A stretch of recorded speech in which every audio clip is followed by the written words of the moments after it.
جموں کشمیر کے اننتناگ میں واقع سرہامہ علاقے میں گزشتہ شام سے سیکیورٹی فورسز اور ملیٹنٹوں کے درمیان انکاؤنٹر جاری ہے۔ تفصیلات کے مطابق ایک مصدقہ اطلاع کی بنیاد پر فورسز نے سرہامہ علاقے کا محاصرہ کیا، جس کے بعد وہاں پر چھپے ملیٹنٹوں نے فورسز پر فائرنگ کر دی۔ ذرائع کے مطابق علاقے میں 2 سے 3 ملیٹنٹوں کے چھپے ہونے کی خبر بتائی جا رہی ہے۔ تو جموں کشمیر کے اننتناگ میں واقع سرہامہ علاقے میں گزشتہ شام سے سیکیورٹی فورسز اور ملیٹنٹوں کے مابین انکاؤنٹر جاری ہے۔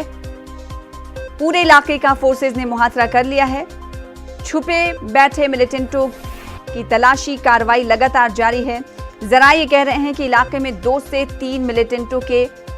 چھپے ہونے کا خدشہ ظاہر کیا جا رہا ہے۔ اس حوالے سے مزید تفصیلات حاصل کریں گے، ہمارے ساتھ ہمارے نمائندے مدثر قادری جڑ رہے ہیں اننتناگ سے۔ مدثر، کل رات سے ہی انکاؤنٹر جاری ہے، کیا فورسز کو کوئی کامیابی ہاتھ لگی؟ اس وقت کیا کچھ حالات؟ میں آپ کو بتا دوں کہ گزشتہ شام سے جو انکاؤنٹر ہے وہ جاری ہے، اور یہ ایک انٹیلیجنس بیسڈ آپریشن تھا جس میں فوج، CRPF اور جموں کشمیر پولیس نے جوائنٹ آپریشن شروع کیا تھا، اور رات بھر جو فائرنگ تھا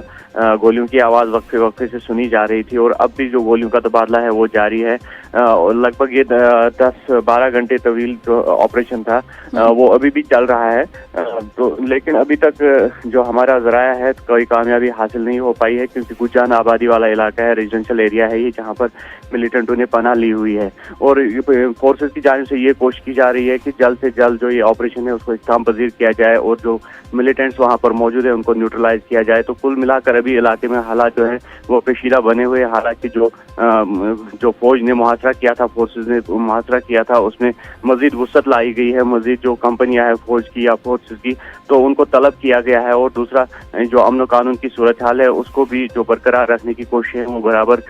جاری ہے، اور یہ کوشش کی جا رہی ہے کہ کوئی لیٹرل ڈیمیج نہ ہو جائے، جس طرح سے میں نے بتایا کہ گنجان آبادی والا علاقہ ہے جہاں پر ملیٹنٹوں نے پناہ لی ہوئی ہے۔ اور مدثر، ہم یہ دیکھتے ہیں لا اینڈ آرڈر کی برقراری کے لیے کئی بار ایسا ہوتا ہے کہ انٹرنیٹ خدمات بھی معطل کر دی جاتی ہیں، ایسے میں 10 سے 11 گھنٹے ہو گئے آپریشن چلتے ہوئے، کیا اس حوالے سے کوئی قدم اٹھایا گیا ہے؟ جی بالکل، جس طرح سے پہلے میں نے بتایا کہ جو لا اینڈ آرڈر کا خدشہ، لا اینڈ آرڈر جو بحال رکھنے کی کوشش کی جا رہی ہے اس طرح کے آپریشن میں، وہ یہاں پر بھی کی گئی ہے، کیونکہ ماضی میں بھی دیکھا گیا ہے کہ جب بھی اس طرح کا کوئی انکاؤنٹر ہوتا ہے تو جو امن و قانون کی صورتحال ہے اس میں کچھ لوگ بگاڑ ڈالنے کی کوشش کرتے ہیں، تو اس حوالے سے پہلے ہی جو جتنی بھی جو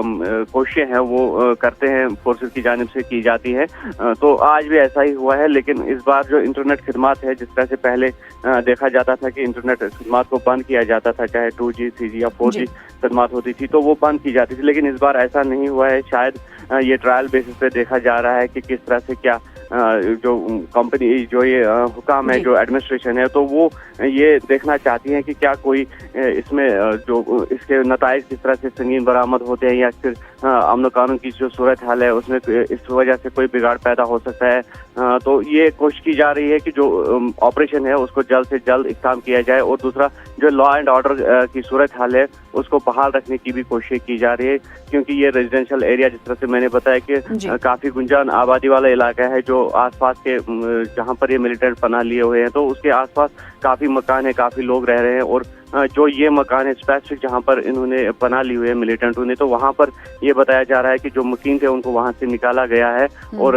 سیف جو پلیس ہے وہاں پر ان کو منتقل کیا گیا ہے۔ تو گنجان آبادی والے علاقے میں وقفے وقفے سے گولیوں کا تبادلہ ہو رہا ہے، اور فورسز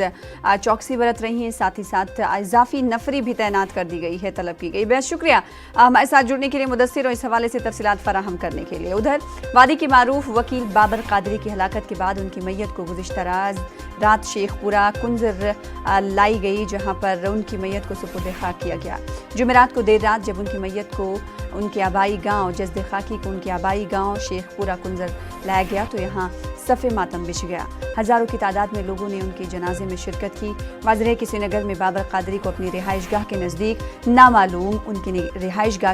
نزدیک نامعلوم بندوق برداروں نے جمعرات کی شام کو گولیوں سے چھلنی کر دیا تھا۔ یہ واقعہ شہر کے ہلی علاقے میں پیش آیا، جہاں پر بابر کے اوپر نزدیک سے گولیاں چلائی گئی تھی۔ بابر کو گولیاں لگتے ہی سکمز سورا پہنچایا گیا، لیکن وہ زخموں کی تاب نہ لا کر دم توڑ بیٹھے۔ ادھر بابر قادری کی ہلاکت پر مختلف وکلاء نے رنج و غم کا اظہار کیا ہے۔ یقین نہیں ہو رہا ہے، دردناک ہے، اتنا درد ہے کہ شاید ہم الفاظوں میں بیان نہیں کر سکتے ہیں۔ ہم اللہ تعالیٰ سے دعا کرتے ہیں کہ ان کو مغفرت عطا کرے اور ان کے جو لواحقین ہیں انہیں صبر عطا کرے۔ بابر صاحب کے ساتھ کسی کو بھی کوئی بھی اختلاف ہو سکتا تھا، لیکن سبھی کو یہ بات ماننی پڑے گی کہ بابر صاحب نے ایک شیر کی زندگی جی لی اور شیر کی طرح اس دنیا سے گئے۔ ان کی ہمت کو، ان کی استقامت کو اور ان کے جذبے کو ہم سبھی کو داد دینا پڑے گا، اس میں کوئی دو رائے نہیں ہے۔